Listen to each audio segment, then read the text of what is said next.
Just do what you have to do. I always do, Sam. I always do.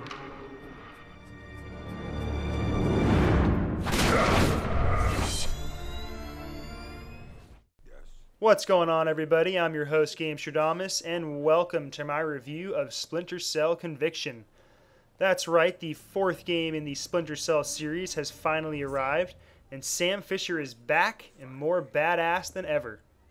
Since the events of the third game, Sam has left Third Echelon, the agency that formerly employed him for the first three games, and is on a quest for vengeance, as he finds out his daughter has been murdered, and he is on a quest to find the murderers and bring them to justice.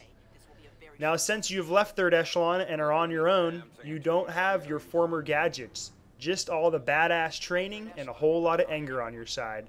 It's pretty much Jason Bourne meets Kratos. Now that Sam is acting on his own, you no longer have access to the gear and gadgets that were available to you when you were a part of Third Echelon. Now, this really changes up the gameplay a lot and makes you a lot more aggressive and the game a lot faster paced, which can get a little messy at times, which is not necessarily a bad thing. You can tell that Ubisoft really stripped down Splinter Cell Conviction into the key components that made Splinter Cell so successful, and that is stealth, the takedowns, and gunplay, and these are all captured in three different systems that really work well.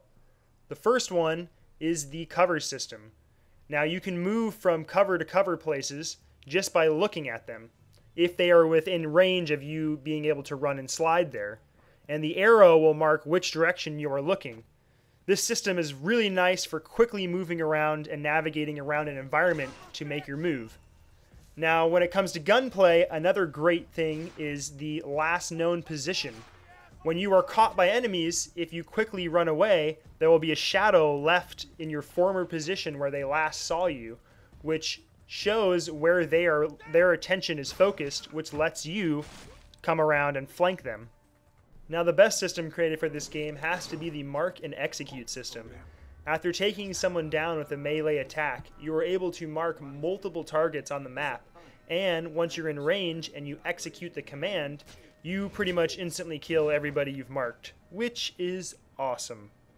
Now, when this tactic is used in the right circumstances, it can lead to some pretty cool movie moments, which really makes you feel like some ninja Jason Bourne badass.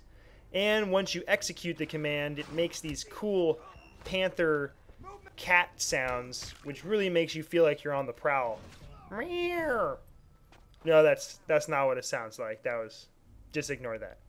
But really, though, this system is pretty awesome, and you can do things in this game that you normally couldn't do in other third-person action games, which is pretty fun, and it leads to some pretty fun action moments.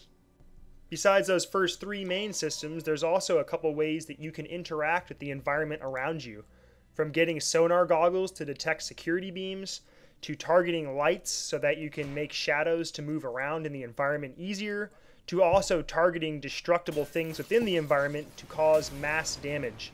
Now, these systems are all fun to employ, but they are also very dumbed down and simplified from the other Splinter Cells. There is also a weapon stash in this game which allows you to change weapons and equipment on the fly and carries right over into the multiplayer section of this game.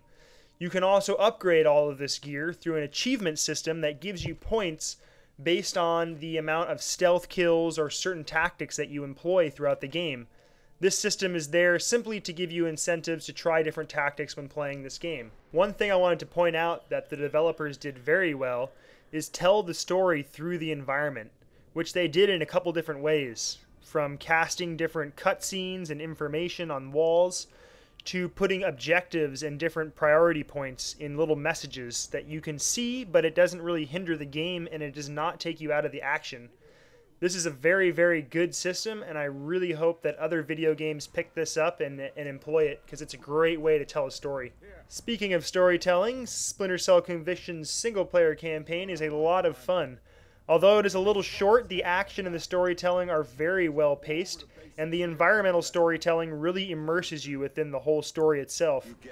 Now, Ubisoft has its usual political conspiracy storyline that's happening, but they kind of did a different approach this time and made it a little more personal by telling kind of an underlying storyline that's happening between Sam and his daughter. Both are very well told, and the single-player campaign is a lot of fun. Now, some of the game's most memorable moments must happen during Sam's interrogation scenes, where Sam has captured a key enemy member and is now going to beat information out of him.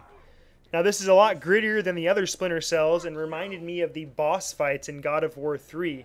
These segments are very scripted, but it is still entertaining watching Sam pummel his opponents over certain environmental objects.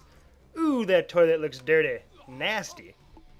Now, although the single-player campaign is a lot of fun, this game really shines in the multiplayer. Unfortunately, you can only play with one other person online, so all but one game type is co-op. But if you are a co-op fan, this is definitely the game to pick up.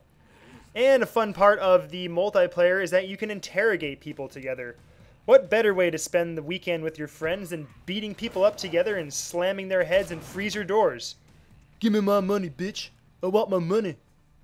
That was my Stewie impression from Family Guy. But anyways, the best part of the co-op is being able to mark and execute together. And when you do that correctly, it is awesome. The first time you do that with a buddy, you both will definitely giggle like little girls. And proceed to the next 10 times you do it, because it definitely does not get old. Although the co-op sections are a lot of fun and add a lot of replayability, it would have been nice to see some sort of competitive multiplayer added in, like a 4-on-4 or 5-on-5 deathmatch or something. But either way, Conviction is a solid all-around game. The single player, although it could be longer, is still well-paced and has its replayability value. And the multiplayer is a lot of fun.